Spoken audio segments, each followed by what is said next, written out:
Mungkin tidak ramai pernah sampai ke Tongot Sabah.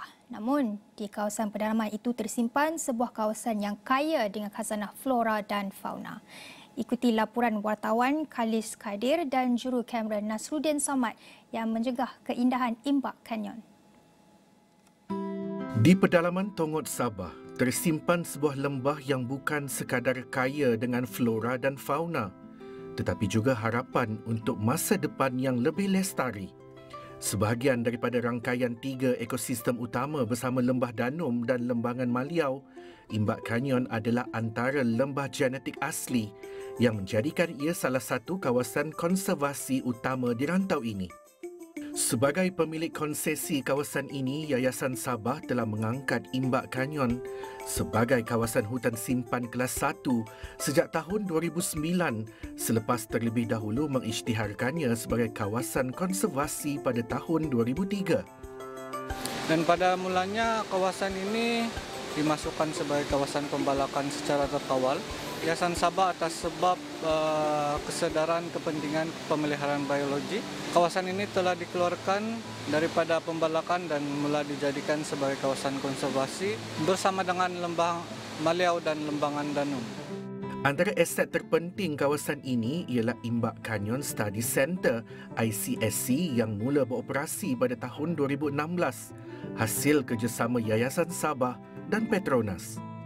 Sehingga kini lebih 67 penyelidik telah menjalankan kajian dalam pelbagai bidang seperti herpetofauna, ornitologi dan botani menyumbang kepada data saintifik penting mengenai hutan hujan tropika Sabah.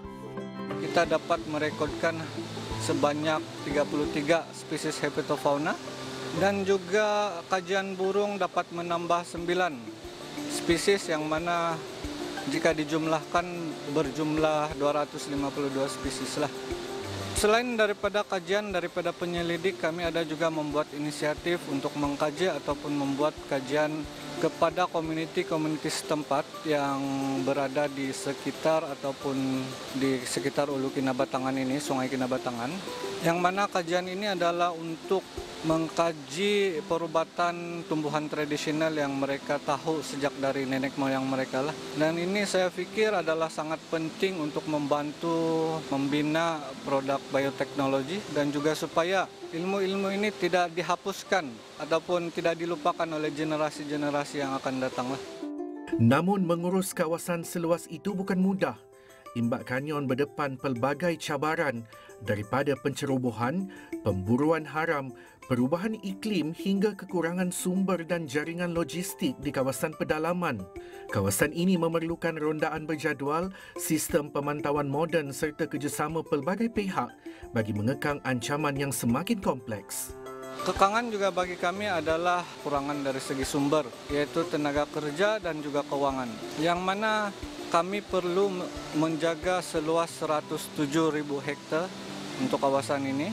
Dan juga tambahan pula keadaan jalan yang agak tidak beberapa baik di kawasan pedalaman menjadi aktiviti rondaan ini tidak dapat dijalankan secara efektif. Namun begitu, terdapat beberapa inisiatif-inisiatif yang telah Yayasan Sabah jalankan untuk membantu memelihara kawasan inilah.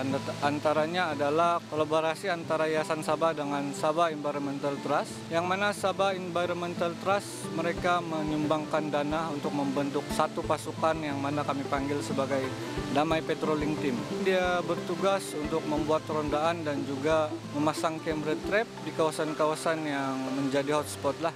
Dengan segala usaha ini, Yayasan Sabah menyimpan harapan lebih besar, iaitu menjadikan Imbak Canyon sebagai sebahagian daripada tapak warisan dunia UNESCO bersama Lembah Danum dan Maliau Basin.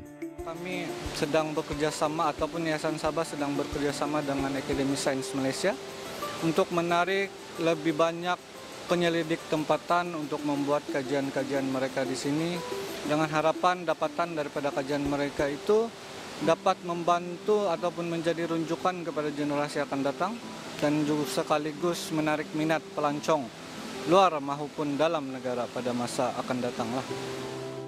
Imbak Canyon bukan sekadar benteng biodiversity, ia adalah simbol iltizam Sabah memelihara hutan hujan tropika yang kian terancam.